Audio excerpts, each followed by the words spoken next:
In this video, I will be showing you how I delete images from my ChatGPT library to keep my creative workspace organized and clutter-free. I'm starting right here on the home page, and to begin the process, I'll open up the sidebar and click on the Images tab to see everything I've generated recently. Under the My Images section, I can see a full gallery of my past creations, and I'll click on the specific image I want to remove to open it in a larger, full-screen view. One thing to keep in mind is that, currently, images cannot be deleted individually directly from this library view. To actually remove it, I need to find the source, so I'll click on the three-dot menu in the top corner of the image and select the option to Open in Chat. This immediately takes me back to the original conversation where that specific image was first generated.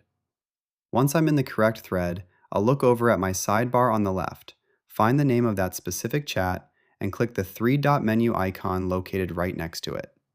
From the drop-down options, I'll select Delete.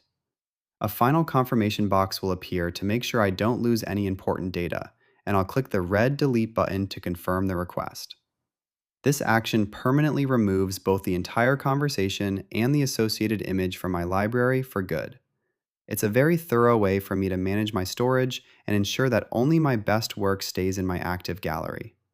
If you found this walkthrough helpful for managing your AI-generated art, please consider liking the video and subscribing for more quick tips and tutorials.